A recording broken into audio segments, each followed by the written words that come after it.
Mohon izin perkenalkan kami mahasiswa dari BINUS. Perkenalkan nama saya Aliari Bazaini. Saya Nazela. Saya Bintang Permata. Kita dari jurusan Entrepreneurship Business Creation. Di sini boleh perkenalan dulu dengan Bapak siapa? Mau diperkenalkan, nama saya Muhammad Zainul. Yang panggilan saya biasanya dipanggil Pak C. Lebih singkatnya karena kan kalau Zainul susah kan dia. Jadi saya jabatan di sini sebagai HR dan GA Manager. Perusahaan ini berdiri mulai di tahun 2022. Jadi sudah kurun waktu 2 tahun di Pasuruan ini. Perusahaan kita sebenarnya ekspansi dari Cina, kemudian mengembangkan bisnisnya ke Indonesia selama 2 tahun ini, berjalan sampai tahun 2024. Seperti itu.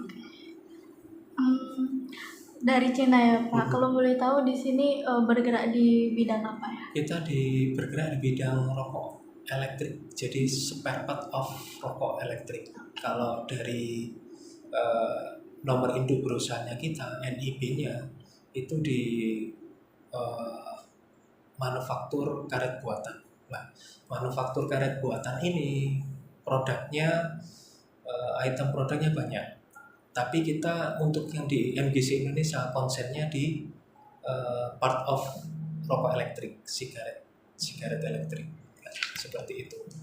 Lah, terkait mungkin ada pengembangan bisnis yang lain, kita masih belum. Jadi kemungkinan kemarin kita ada project baru, jadi bikin token listrik. Jadi yang disampaikan kalau masukkan mau input token listrik, nah itu kan ada karet silikon. Nah itu yang kalau di produk dari Cina itu banyak sekali, tapi kita baru konsen di situ. Seperti itu. Oke. Kalau boleh tahu apa yang buat perusahaan PT MGC ini berbeda dengan perusahaan manufaktur lain? Kalau dari segi perbedaan, kalau saya lihat ya di Indonesia ini baru masuk ke perusahaan karet buatan ini baru di Pasuruan ini, karena saya cari bahan baku kami perusahaan MGC cari bahan baku di Indonesia itu masih belum dapat. Jadi supplier kita tetap kirim tunggal dari Cina, impor bahan baku, bahan setengah jadinya dari Cina. Tapi untuk pemasaran kita lokal. Lokalnya itu karena kita kan perusahaan ekspansi. Jadi dulu itu antara 3 PT. Jadi customer kita yang atas nama PT Smore yang di Malang, exit tol Malang itu ya dari Karangploso itu ya. Itu kan ada Bentul, ada Smore Malang. Nah, itu customer kita. Nah, Smore Teknologi Indonesia, MGC Teknologi Indonesia, dan G Teknologi Indonesia itu dulu sama-sama perusahaan dari Cina. Kemudian mereka rekanan bisnis dari Cina, bagaimana kalau kita mengembangkan di Indonesia? Nah, akhirnya mereka sama-sama saling boyong atau ekspansi ke Indonesia. Setelah itu, jadi yang selama kerjasama terjalin di Cina ini, kemudian berjalinlah di Indonesia sampai dengan saat ini. Jadi kita supportnya ke Smore Teknologi Indonesia. Jadi sama-sama koncoan gitu dari Cina diboyong ke Indonesia. Okay. Jadi semua raw materialnya itu pure dari Cina ya Pak? Betul. Mulai dari bahan baku, bahan penunjangnya, kemudian moldingnya, mesinnya, kita semua dari Cina. Cuma untuk pemasaran kita karena single supplier dari kirim ke Smore. Karena Smore pun juga tidak mau tidak menerima. Karena mungkin di Indonesia juga nggak ada ya yang bikin partnya atau karet silikonnya ini. Karena cukup detail sekali. Rokok elektrik ini kan kecil ya. Dia karetnya itu untuk memampatkan itu kan detail, jadi kecil sekali. Dan mikro ukurannya itu untuk ketebalannya itu atau presisinya itu mikro. Jadi sangat detail sekali. Seperti itu. Untuk seleksi karyawan itu apakah perusahaan ini memerlukan adanya tes psikologi? Iya, jadi selama ini pada waktu rekrutmen sebelum kita masukkan ya atau mungkin kita menerima karyawan, kita adakan tes psikologi. Jadi sebelum kita awalnya rekrutmen itu dari segi administrasi, yang pertama administrasinya bagaimana sesuai dengan kebutuhan PIC-nya. Jadi maksudnya user. Jadi kalau di HR ini kan sebagai awal pintu masuknya. Kemudian user ini adalah penggunanya. Jadi secara seleksi administratif, kemudian psikologis, ketika dia lolos, baru nanti kita ke user. Kalau user interview dan mungkin sudah ada tes, ada kecocokan atau klik, mereka akan join sama kita. Seperti itu. Mengapa sih seleksi karyawan baru itu sangat penting bagi perusahaan ini?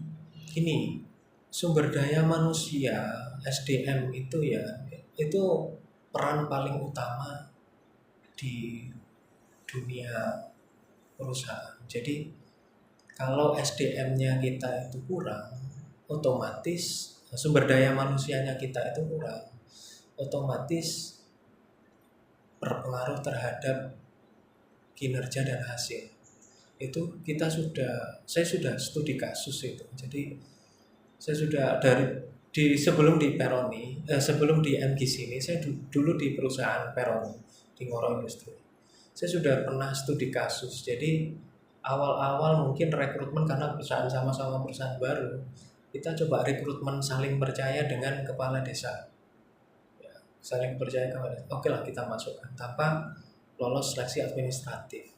Akhirnya susah untuk pengondisian. Jadi sumber daya manusianya ini kita kan memang waktu itu tidak seleksi benar-benar. Jadi asal masuk rekomendasi tanpa kita ada seleksi administratif ataupun psikologi, sehingga dari segi mental karyawan, dari segi attitude, dari segi kedisiplinan ini kurang. Beda kalau kita memang benar-benar siapkan dan prepare atau kita seleksi secara benar-benar gitu. Itu pasti berpengaruh. Baik, dalam penerimaan karyawan ini perusahaan memberikan syarat kerja seperti apa? Kalau syarat kerja kita pasti ada job desk ya. Masing-masing departemen itu ada job desk-nya. Misal nih kita contoh kita butuh di level staff admin. Mungkin job desk-nya bisa komputer atau minim S1. Terus kemudian bisa komputer, penampilan menarik, atau good skill sih seperti itu. Tapi untuk yang ini yang soft skill ya. Tapi kalau hard, kalau di lapangan mungkin kita butuh lulusan SMK. Terus disiplin. Jadi kita tergantung dari masing-masing pos departemen yang dibutuhkan. Kalau kita mau di departemen ini, syaratnya seperti ini, kita ada job desk. Kalau memang nanti dibutuhkan dari teman-teman dari BINUS, nggak apa-apa, nanti kita akan share dokumen itu. Seperti itu ya. Baik, sistem jam kerja karyawan itu seperti apa dan mereka ini mempunyai kapasitas daya tampung karyawan berapa setiap tahunnya? Kalau dari kapasitas sebenarnya kita sudah menyiapkannya. Jadi sebelum, kalau existing yang terpasang itu 350 karyawan. Tapi sebenarnya kita kan sewa 3 gedung ya. Gedung A, B, C, kita nyebutnya A, B, C. Gedung A ini office dan belakang itu masih luas. Jadi kalau kita mau ekspansi atau datangkan mesin dari Cina, kita siap gitu. Jadi customer mau minta kamu harus produksi sekian, kita sudah siap. Mesin yang terpasang ini kita untuk efisien ya, untuk efisien kita matikan 10. Jadi kalau memang nanti ada kenaikan permintaan, kita akan hidupkan dan kita akan rekrutmen karyawan baru. Jadi untuk existing sekarang itu kurang lebih 350 karyawan. Seperti itu. Untuk kapasitas produksinya karena kita pisisan ya bukan tonase, kurang lebih 10 ribuan gitu per tahunnya seperti itu. Kemudian bagaimana perusahaan menguatkan dan mengembangkan suatu kepribadian dalam karyawan? Kalau bicara masalah kepribadian ini kan berkaitan dengan individual ya. Jadi maksudnya kita setiap awal minggu kita ada briefing. Jadi dipimpin oleh saya sendiri. Jadi manajer HRD kita briefing di awal minggu karena kan kita setiap biasanya ya setelah liburan seminggu itu anak-anak pas masuk ini kan agak males-males ya. Butuh butuh motivasi untuk bagaimana caranya mereka ya giat bekerja atau mungkin bukan hanya masalah kinerja saja tapi rohaninya kita juga perlu sampaikan karena mungkin berkaitan dengan kalau kita sebagai seorang muslim ini kan kerja itu kan ibadah ya. Jadi kita coba sampaikan itu walaupun hanya 10 menit ini sangat pengaruh juga bagi mereka tanpa kalau kita sadari mereka kan juga mengingat-ingat karena sifat manusia ini beda dengan barang. Manusia itu punya hati ya kan, ketika mungkin dia posisi down butuh motivasi sehingga dia bersemangat lagi. Ada masalah di keluarganya, mungkin ada masalah di rekan kerjanya atau masalah yang lain, itu kan juga butuh untuk menguatkan emosional mereka supaya tidak berdampak pengaruh terhadap kinerjanya. Nah, itu yang pertama. Yang kedua, setiap ada case ya, ada masalah di masing-masing departemen atau mungkin dari absensi, kita kan melihatnya dari segi absensi atau dari segi mereka kenapa sih sering ada masalah, kenapa sih kok sering beronan. Nah, kita ada konseling, kita panggil. Jadi kita kerjasama sama apa? Sama siapa? Sama masing-masing kepala departemen atau supervisornya. Jadi seperti itu supervisornya.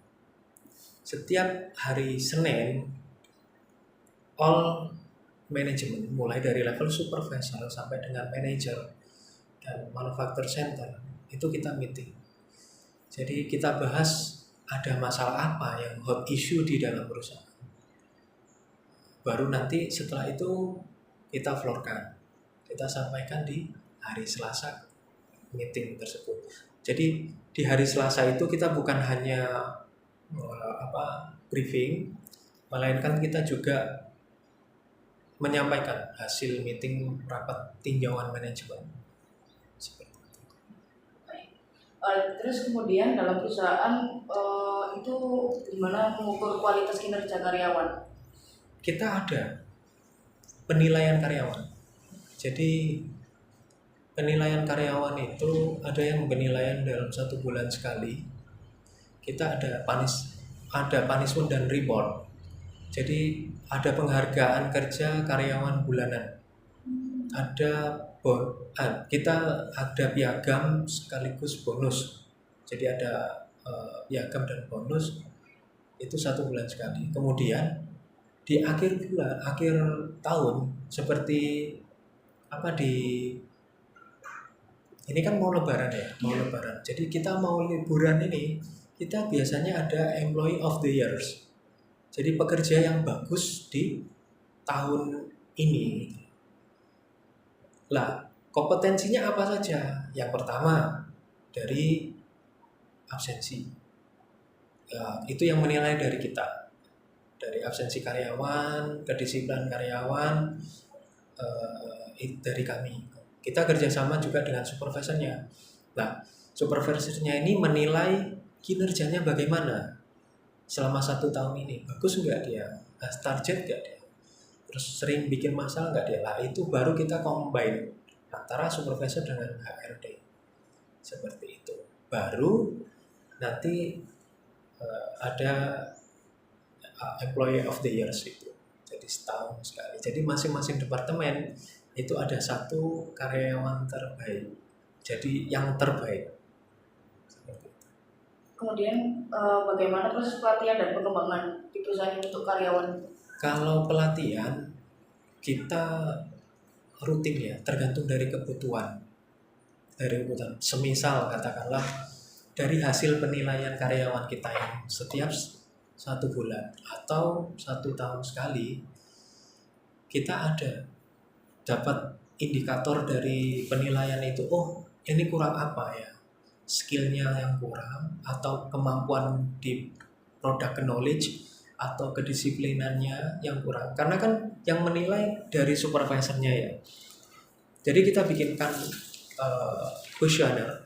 Ya, kuesioner itu nanti dari pihak supervisornya menilai dari absensinya, katakanlah seperti itu, dari pengetahuan produk atau dari kedisiplinan dia.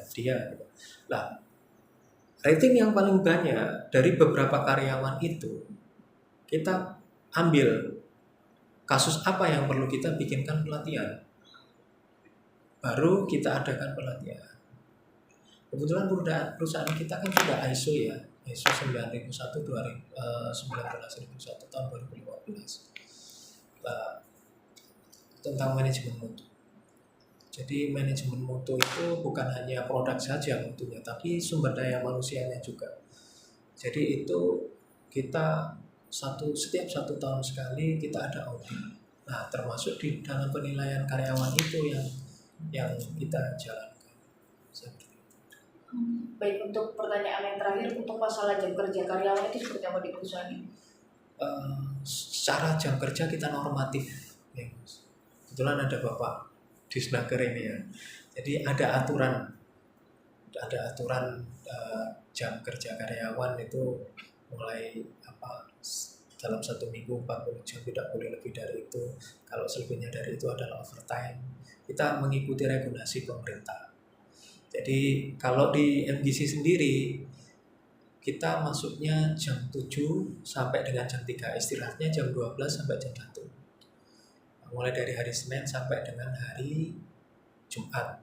Kalau Jumat kita istirahatnya 1,5 jam, mulai dari setengah 12 sampai jam 1. Seperti itu. Jadi 3 shift, jam 3 sampai dengan jam 7 sampai dengan jam 3, jam 3 sampai jam 11, jam 11 sampai jam 7. Seperti itu. Jadi di perusahaan MGC ini ada penilaiannya gitu ya Pak? Betul. Ada, biar menjaga kualitas dari employee di sini biar tetap termotivasi untuk bekerja. Iya, karena karyawan ini sebuah aset ya Pak. Jadi jangan sampai perusahaan ini turnover, maksudnya keluar masuk. Kenapa sih?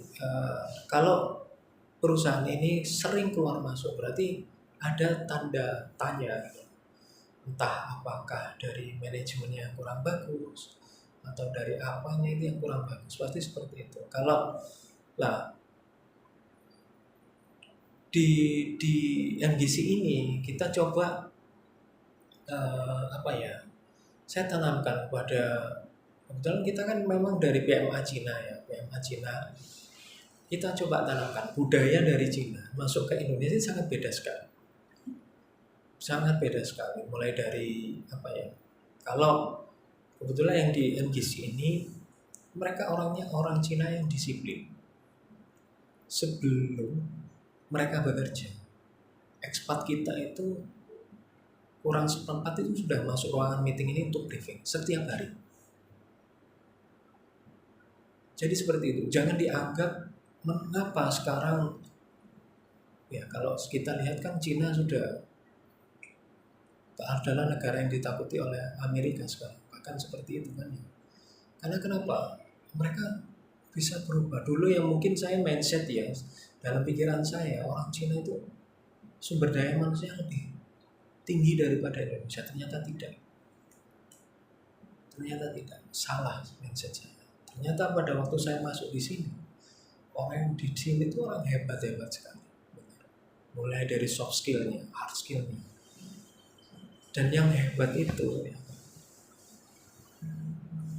ibadah. Bekerjanya itu suatu ibadah juga.